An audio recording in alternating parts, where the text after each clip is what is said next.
mo na bang magtayo ng sarili mong maliit na negosyo? Pero ang pinoproblema mo, 5,000 pa lang ang naiipon mo.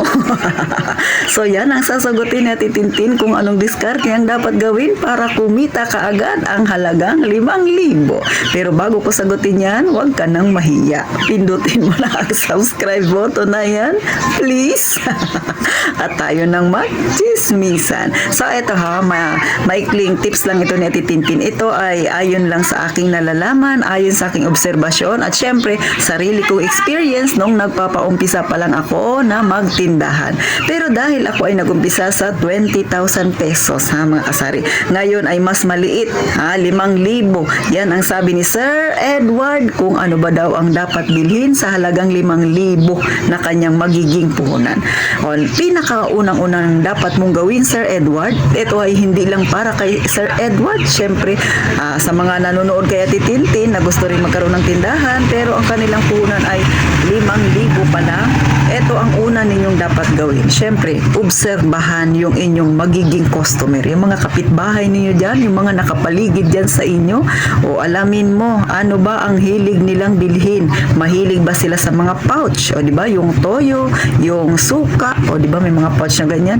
Yung mga Mang Tomas na yan, mga ketchup na yan, yan ba ang hilig nila? O baka naman mahilig sila sa mga bote-bote. Bote, isang boteng mantika, suka, toyo, isang boteng Mang Tomas, mga kung ano-ano pa yan. Yan ba yung hilig nila? Oh. Ano pa ba? Mahilig ba sila kagaya dito sa amin sa mga repack? O, di ba? So, kapag mahilig sila sa repack, sasabihin ko na sa'yo, Sisi, 100% malaki ang kikitain mo. Tiba-tiba ka dyan. Ay, bakit? Kasi dyan din ako nagpaumpisa sa repack na yan. Dahil dito sa amin, yung mga tao dito ay mahilig sa repack. Repack is life kay Ate Tintin. Kasi dyan ko napaikot kaagad ang aking tindahan. Kailangan masipag ka sa pagre-repack. Kaya nga sabi ko sa inyo, obserbahan kung anong klase ba ang inyong magiging mamimili. O kapag okay na, nalaman nyo na, o syempre ano ba yung madalas nilang bilhin, anong brand ba yan? Diyan ba sa inyo ay maraming mahilig uminom ng alak? O anong klaseng brand ba ang kanyang binibili? Mahilig ba sila sa maliliit? Mahilig ba sila sa mga grande na yan? Anong uri ba ng sigarilyo ang kanilang sinisigarilyo? Siyempre, mahilig ba sila sa mga dilata na yan, mga noodles na yan, o di ba? Kung yan ang naobserbahan mo sa kanila, sa tingin ko, yung 5,000 mo na yan, sa loob lang ng isang buwan, alam ko kikita ka na kaagad ng nasa 2,000. O, bakit? Ang repack kasi mga kasari ay malaki ang tubo. O, example ha, yung mantika dito sa amin na ngayon ay pwede mo siyang bilhin, yung punong-puno, pwede mo siyang mabili ng 28, merong 30. So, kapag nirepack mo yan, si Ate Tintin, kaya kong kumuha dyan ng kalahati agad ang aking tubo. So, sa 30, 15 pesos kaagad yung aking tubo. Bakit? Diskarte ko na lang yan. Kaya ikaw na nanonood kay Ate Tintin, diskarte rin ang gamitin mo para kumita ka ng malaki. Sabi ko nga sa inyo, nasa sa inyo yan. Depende kasi yan sa mamimili. O kung yung lugar ninyo ay kagaya dito sa amin, ang mga tao ay mahilig sa repack, totoo yan na talagang mabilis mo mapapaikot ang pera. Kasi dito sa amin mga kasari, yung mga tao dito, ang trabaho ay kadalasan tricycle driver, construction, mga estudyante na nangungupahan dito sa amin, mga sales lady. So, yan ang madalas na bumibili sa akin. Kaya, pagka walang pasok nga, minsan medyo matumal talaga kasi mga estudyante na nagbo-board dito sa amin ay umuwi. Pero kadalasan yan ang mahilig nilang bilhin. Noodles, mga itlog na yan, yung mga kadalasan instant, mga dilata, mga maliliit, which is malaking tulong sa akin para mabilis ko mapalago ang aking tindahan kasi nga yung mga maliliit na yan, medyo maliit yung presyo niya pag binili mo sa grocery store pero napapatungan mo ng medyo may kalakihan.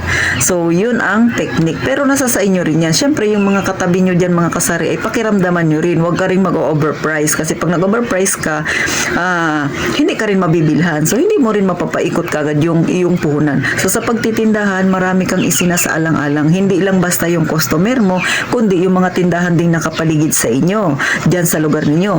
Pero, hep, kung ikaw pa lang ang tindahan dyan, unang tatayo dyan sa inyo, sa lugar mo na yan, sa street mo na yan, nako, bonggang-bongga ka. Baka yung 5,000 mo, 5,000 rin ang kitain mo dyan. Bakit? Syempre kung walang ibang tindahan, ikaw lang dyan, di lahat ng mga kapitbahay mo dyan din sa'yo bibili. Diba? Pero mas mainam na makilala ka na ang presyo mo ay nasa masa. Kasi kahit na may magtayo pa dyan ng iba't ibang tindahan or makikipagkompetensya sa iyo, marami pa rin bibili sa'yo. Kasi nakilala kang tindahan na ang presyo mo ay nasa masa rin. Yun lang mga kasari. So ano pa ba? Sa itlog, nasa sayo yan kung bibili ka ng iba't ibang size. Kasi may mga sizes yan. Pero ako, bumibili ako ng isang size lang. Next, syempre, sa soft drinks, nasa sayo rin yan kung gusto mong magdami o magtambak. Pero sa 5,000, ang may papayo ko sa iyo, huwag kang tatambak sa soft drinks kasi medyo may kalakihan. Pero kung mabenta naman dyan sa inyo ang soft drinks, lalo na yung mga mismo na yan, yung mga ganitong size na maliliit, ay go ka na, mga kasarin. Sabi ko nga, ang dapat nabilhin mo, yan yung mga fast moving. Kaya nga, di ba, sa una kong sinabi ay kailangan obserbahan mo ang mamimili mo. Kasi dyan mo malalaman kung anong produkto ba ang ititinda mo na magiging mabenta. Kasi syempre, alam mo na ang gusto nila, mga kasari. So, yan lang yung aking simpleng pwede kong iambag. Lalo na kay Sir Edward na nagtatanong sa halagang 5,000. Yan ba yung kanyang, yan lang siguro yung kanyang naipon. Pero pwede mo na yung paumpisahan. Mas maganda nang mag-umpisa ka sa maliit, palago ng palago, kaysa naman nag-umpisa ka sa malaki, pero pabulusok naman. Ibig sabihin, palugi. Di ba? Nakakahinayang yung ganun. Pero ito yung pinakalas na payo ko sa iyo, Sir Edward, at higit sa lahat sa mga nanonood, kaya titintin na ngayon palang nagkaroon ng tindahan. Number 1 na payong-payo ko talaga na huwag mong gagawin, huwag kang magpapautang. Kasi yung pagpapautang, pag hindi ka marunong humawak diyan, sigurado ko sa iyo 100% lubog ang tindahan mo. Kaya huwag mong papasukin yan, lalo na kung mag-uumpisa ka pa lang. So paano? Hanggang dito na lang. Huwag mong kakalimutan ang payo ni Titintin, ang ukol sa pagpapautang. Huwag mong susubukin yan, mga kasari. At sana sa mga gustong magkatindahan, sana kahit papano nagkaroon kayo ng kaunting idea ukol sa aking nabanggit, mga kasari. So hanggang dito na lang, mga kasari, at sana sa susunod na vlog ni Titintin, muli mo akong suportahan, ninyo akong suportahan, mga kasari. At syempre pa, gaya nga ng palagi kong sinasabi, mag-iingat tayong lahat palagi, mga kasari.